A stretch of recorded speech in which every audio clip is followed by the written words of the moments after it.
بسم اللہ الرحمن الرحیم بسم اللہ الرحمن الرحیم۔ عزیزان گرامی، السلام علیکم ورحمۃ اللہ وبرکاتہ۔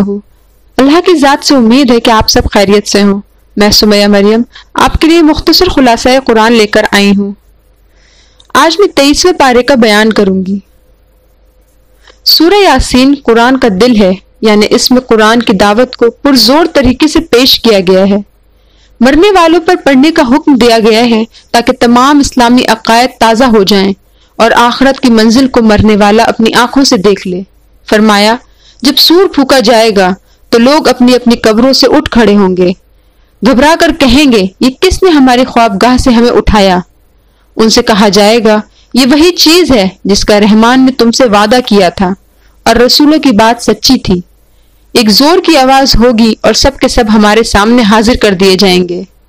آج کسی پر ذرہ برابر ظلم نہ کیا جائے گا، جیسا تم عمل کرتے تھے ویسا بدلہ دیا جائے گا۔ جنتی لوگ مزے میں ہوں گے، وہ اور ان کی بیویاں سایوں میں مسندوں پر تکیہ لگائے ہوں گے۔ ان کے لیے ہر قسم کی لذتیں اور جو کچھ وہ مانگیں گے دیا جائے گا۔ رب رحیم کی طرف سے ان کو سلام کہا جائے گا اور مجرموں سے کہا جائے گا، تم چھٹ کر الگ ہو جاؤ۔ آدم کے بیٹوں، کیا میں نے تم کو ہدایت نہ کی تھی کہ شیطان کی بندگی نہ کرو، وہ تمہارا کھلا دشمن ہے، اور میری بندگی کرو، یہ سیدھا راستہ ہے۔ مگر اس کے باوجود اس نے تم میں سے بہت سو کو گمراہ کیا۔ کیا تم عقل نہیں رکھتے تھے؟ یہ وہ جہنم ہے جس سے تم کو ڈرایا جاتا تھا، اب اس میں چلے جاؤ کہ تم انکار کرتے تھے۔ آج ہم ان کے منہ پر مہر لگا دیں گے، ہاتھ بولیں گے، پاؤں بولیں گے، یہ دنیا میں جو کچھ کرتے تھے۔ اللہ کے رسول صلی اللہ علیہ وسلم کو عجیب انداز میں تسلی دی گئی کہ لوگ آپ صلی اللہ علیہ وسلم کی مخالفت میں جو کچھ کہہ رہے ہیں اس کا غم نہ کیجیے۔ جو لوگ اللہ پر فپتیاں کسنے سے باز نہیں آتے، اگر وہ آپ صلی اللہ علیہ وسلم کا مذاق اڑائیں تو یہ کوئی تعجب کی بات نہیں، ان کا معاملہ اللہ پر چھوڑ دیجیے۔ فرمایا، کیا انسان نے غور نہیں کیا کہ ہم نے اس کو پانی کی ایک بوند سے پیدا کیا تو وہ ایک کھلا ہوا دشمن بن کر اٹھ کھڑا ہوا، اور اس نے ہم پر ایک فپتی چست کی اور اپنی پیدائش کو بھول گیا۔ کہتا ہے کہ بھلا ہڈیوں کو کون زندہ کر سکتا ہے جبکہ وہ بوسیدہ ہو جائیں گی؟ کہہ دیجئے، ان کو وہی زندہ کرے گا جس نے ان کو پہلی مرتبہ پیدا کیا تھا۔ وہی ہے جس نے تمہارے لیے سرسبز درخت سے آگ پیدا کر دی اور تم اس سے آگ جلا لیتے ہو، یعنی تم سرسبز درخت کی دو شاخائیں لیتے ہو اور ان کو آپس میں رگڑ کر آگ جلا لیتے ہو، تو خدا کے لیے راکھ اور مٹی کے اندر سے زندگی نمودار کرتے کیا دیر لگتی ہے؟ اس کا معاملہ تو بس یوں ہے کہ جب وہ کسی بات کا ارادہ کرتا ہے تو کہتا ہے کہ ہو جا، اور وہ ہو جاتی ہے۔ بس پاک ہے وہ ذات جس کے ہاتھ میں ہر چیز کا اختیار ہے اور اسی کی طرف تم لوٹائے جاؤ گے۔ سورہ صافات میں کفار مکہ کو بتایا گیا کہ جس نبی صلی اللہ علیہ وسلم کی تم مخالفت کر رہے ہو وہ عنقریب تم پر غالب آ جائے گا، اور تم اللہ کے لشکروں کو خود اپنے صحن میں اترتا ہوا دیکھ لو گے۔ پس اے نبی صلی اللہ علیہ وسلم، ذرا کچھ مدت تک انہیں ان کے حال پر چھوڑ دیجئے اور دیکھتے رہیے، عنقریب یہ بھی خوب دیکھ لیں گے۔ حضرت اسماعیل علیہ السلام کی بے مثال قربانی کا ذکر ہے۔ جب حضرت ابراہیم علیہ السلام نے دعا کی، اے میرے پروردگار، مجھے ایک نیک بیٹا عطا فرما، پھر ہم نے ان کو ایک صابر بیٹے کی بشارت دی۔ وہ لڑکا جب بڑا ہوا تو ایک روز ابراہیم علیہ السلام نے کہا، بیٹا میں نے خواب دیکھا کہ میں تمہیں ذبح کر رہا ہوں، بیٹا تیرا کیا خیال ہے؟ اس نے کہا، ابا جان، جو کچھ آپ کو حکم دیا جا رہا ہے اسے کر ڈالیں، انشاءاللہ آپ مجھے صابروں میں سے پائیں گے۔ آخر کو جب ان دونوں نے سر تسلیم خم کر لیا اور ابراہیم علیہ السلام نے بیٹے کو ماتھے کے بل گرا دیا تاکہ ذبح کریں، ہم نے اسے ندا کی، کہا، اے ابراہیم، تو نے خواب سچا کر دکھایا، ہم نیکی کرنے والوں کو ایسی ہی جزا دیتے ہیں۔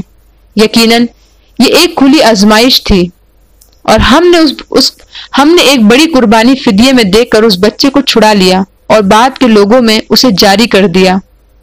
سلامتی ہو ابراہیم پر، ہم نیکی کرنے والوں کو ایسا ہی بدلہ دیتے ہیں، یقیناً وہ ہمارے مومن بندوں میں سے تھا۔ اسی سورہ میں اللہ تعالیٰ نے حضرت یونس علیہ السلام کا تذکرہ فرمایا کہ جب وہ اللہ کے حکم کا انتظار کیے بغیر بستی چھوڑ کر چلے گئے تو اللہ ان سے ناراض ہوا۔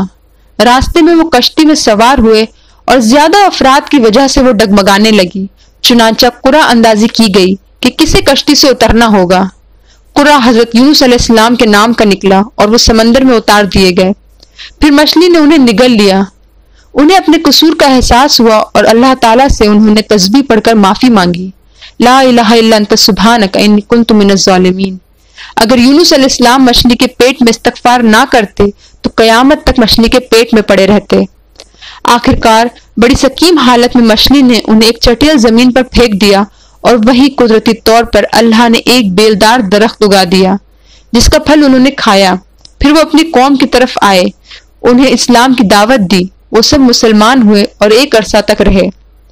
پاک ہے آپ کا رب عزت کا مالک ان تمام باتوں سے جو یہ بتا رہے ہیں، اور سلام ہے رسولوں پر، اور ساری تعریف اللہ رب العالمین کے لیے ہے۔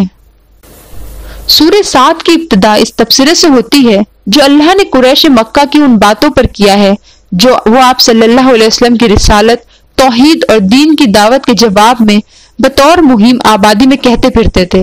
فرمایا، انہوں نے تعجب کا اظہار کیا، انہی میں سے ایک بشر کیسے ڈرانے والا بن گیا؟ یہ تو جادوگر ہے، نعوذ باللہ۔ اس نے تو سارے معبودوں کو ایک بنا ڈالا، یہ تو بڑی عجیب بات ہے۔ یقیناً یہ بات کسی اور غرض سے یعنی اپنی بادشاہی قائم کرنے کے لیے کہی جا رہی ہے، اور اگر خدا کو نبی بھیجنا ہی تھا تو بڑے بڑے مالدار سرداروں میں سے کسی کو بھیجنا تھا۔ اللہ نے جواب دیا کہ یہ ساری باتیں اس لیے کر رہے ہیں کہ انہوں نے ابھی میرے عذاب کا مزہ نہیں چکھا۔ اگر یہ اتنے ہی اہم ہیں کہ ہم ان سے مشورہ کر کر نبی بناتے تو پھر عرش الہی پر چڑھ کر فیصلہ بدلوا لیں۔ یہ تو ایک چھوٹا سا گروہ ہے جو اس شہر میں ہی شکست کھانے والا ہے۔ ان سے پہلے نوح علیہ السلام کی قوم اور ایکا والے بھی رسولوں کو جھٹلا چکے ہیں۔ جتھے اور گروہ تو وہ تھے، ان کی ان کے سامنے کیا حقیقت ہے، مگر میری سزا کا فیصلہ ان پر چپک کر رہا۔ یہ لوگ بس ایک دھماکے کے منتظر ہیں جس کے بعد دوسرا دھماکہ نہیں ہوگا۔ یہ چاہتے ہیں کہ یوم حساب سے پہلے ہی ان کا حساب چکا دیا جائے۔ سورہ 7 کے بعد سورہ زمر کی 3 رکوع آج بیان کیے جائیں گے۔ یہ سورہ مسلمانوں کے مکہ سے حبشہ ہجرت کرنے سے پہلے نازل ہوئی ہے، کیونکہ اس سورہ میں کہا گیا ہے کہ اللہ کی زمین بہت وسیع ہے، اگر ایک ملک یا زمین میں اللہ کی بندگی کرنے والے پر تنگ کر دی گئی ہے تو دوسری جگہ چلا جائے۔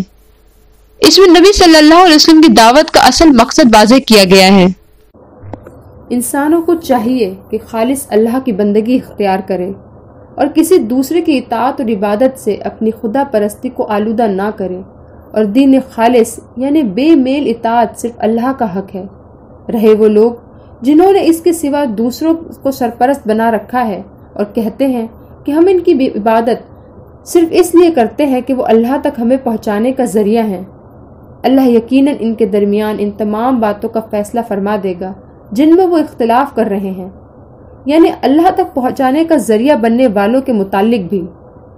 ان میں اتفاق نہیں، کوئی سورج، چاند اور ستاروں کو دیوتا اور ذریعہ بنائے ہوئے ہے، کوئی کسی اور کو۔ اس کا سبب یہ ہے کہ ان میں سے کسی کے پاس علم نہیں ہے کہ جس کے بنا پر ان کے اللہ تک پہنچانے کا ذریعہ ہونے کا یقین ہو سکے، اور نہ کبھی اللہ کے پاس کوئی ناموں کی فہرست آئی ہے کہ سب ان کو اس حیثیت سے مان لے۔ بس اندھی عقیدت میں محض اپنے قیاس سے اپنے پچھلوں کی اندھی تقلید کرتے چلے آ رہے ہیں، اس لیے اختلاف ہونا ضروری ہے۔ پھر اللہ نے انہیں کاذب الکفار کہا ہے اور کہا کہ اللہ کسی ایسے شخص کو ہدایت نہیں دیتا جو جھوٹا اور منکر حق ہو، یعنی ایسے لوگ جھوٹے گھڑے ہوئے عقیدے لوگوں میں پھیلاتے ہیں۔ پھر فرمایا کہ اگر اللہ چاہتا کہ کسی کو اپنا بیٹا بناتا تو اپنی مخلوق میں ہی سے کسی کو کوئی مقام دیتا، مگر خالق و مخلوق میں یہ رشتہ ممکن نہیں۔ چنانچہ پاک ہے وہ اس سے کہ کسی کو اپنا بیٹا بنائے، وہ اللہ ہے اکیلا غالب۔ اس کا واضح مطلب یہ ہے کہ اللہ جس کو بھی بیٹا بناتا وہ بہرحال مخلوق ہی ہوتا، اور مخلوق الوہیت میں شریک نہیں ہو سکتی، ہاں صرف برگزیدہ بزرگ ہو سکتی ہے، اس لیے اللہ نے کسی کو بیٹا نہیں بنایا۔ بناتا تو تمہیں ضرور خبر کرتا۔ اس نے اپنے رسولوں کو برگزیدہ کیا ہے، مگر وہ بھی اس کے بندے اور رسول ہیں، الوہیت میں شریک نہیں ہیں۔ اللہ اور کائنات کے صحیح تعلق کے بارے میں وضاحت کی کہ اس نے آسمان اور زمین کو برحق پیدا کیا ہے، اور وہی دن پر رات اور رات پر دن کو لپیٹتا ہے۔ اس نے سورج اور چاند کو اس طرح مسخر کر رکھا ہے کہ ہر ایک مقرر وقت تک چلا جا رہا ہے۔ جان رکھو وہ زبردست ہے اور درگزر کرنے والا ہے۔ اس نے تم کو ایک جان سے پیدا کیا، وہی ہے جس نے اس جان سے اس کا جوڑا بنایا، اور اس نے تمہارے لیے مویشیوں سے 8 نر و مادہ پیدا کیے۔ وہ تمہاری ماؤں کے پیٹوں میں 3 تاریک پردوں کے اندر تمہیں ایک کے بعد ایک شکل دیتا چلا جاتا ہے۔ یہی اللہ تمہارا رب ہے، بادشاہی اسی کی ہے، کوئی معبود اس کے سوا نہیں، پھر تم کدھر پھرائے جاتے ہو؟ اگر تم کفر کرو تو اللہ کو تمہاری کوئی پرواہ نہیں، لیکن وہ اپنے بندوں کے لیے کفر کو پسند نہیں کرتا، اور اگر تم شکر کرو تو وہ اسے تمہارے لیے پسند کرتا ہے۔ یاد رکھو کوئی بوجھ اٹھانے والا کسی دوسرے کا بوجھ نہیں اٹھائے گا۔ آخرکار تم سب کو اپنے رب کی طرف پلٹنا ہے، پھر وہ تمہیں بتا دے گا کہ تم کیا کرتے رہے ہو۔ وہ تمہارے دلوں کا حال تک جانتا ہے۔ اب کیا وہ شخص جس کا سینہ اللہ نے اسلام کے لیے کھول دیا ہے اور وہ اپنے رب کی طرف ایک روش پر چل رہا ہے، اس شخص کی طرح ہو سکتا ہے جس نے ان باتوں سے کوئی سبق نہیں لیا؟ تباہی ان لوگوں کے لیے جن کے دل اللہ کی طرف سے سخت ہو گئے ہیں، وہ کھلی گمراہی میں پڑے ہوئے ہیں۔ ہم نے اس قرآن میں لوگوں کو طرح طرح کی مثالیں دی ہیں کہ یہ ہوش میں آئیں۔ ایسا قرآن جو عربی زبان میں ہے، جس میں کوئی کجی نہیں ہے، تاکہ وہ برے انجام سے بچیں۔ اللہ ایک مثال دیتا ہے کہ ایک شخص تو وہ ہے جس کا مالک بہت سے بدمزاج آقا ہو، اور ہر ایک اس کو اپنی طرف کھینچ رہا ہو کہ وہ اس کی خدمت کرے، اور سب ایک دوسرے کے خلاف حکم جاری کرتے ہوں، اور جس کی خدمت کرنے یا حکم ماننے میں وہ کوتاہی کرے، وہی اسے ڈانٹنے پھٹکارنے لگے اور سزا دینے پر تل جائے۔ اس کے برخلاف وہ شخص ہے جس کا صرف ایک ہی آقا ہو، اور اسے بس اس کی ہی خدمت کرنی ہو اور اسی کو راضی کرنا ہو۔ کیا ان دونوں کا حال برابر ہو سکتا ہے؟ سوچو کون امن اور چین میں رہے گا، ایک کا غلام یا بہت سے آقاؤں کا غلام؟ اے نبی صلی اللہ علیہ وسلم، آپ کو بھی اللہ کے سامنے جانا ہے اور ان لوگوں کو بھی وہیں پہنچنا ہے۔ آخرکار قیامت کے دن سب اپنے رب کے حضور اپنا اپنا مقدمہ پیش کریں گے۔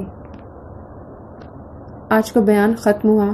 اللہ تعالی ہم سب کو قرآن پڑھنے، اس کو سمجھنے اور اس پر عمل کرنے کی توفیق عطا فرمائے، اور اس کی برکتوں سے ہمارے شہر اور ملک کے حالات تبدیل فرمائے۔ آمین۔ وآخر الدعوانا الحمدللہ رب العالمین۔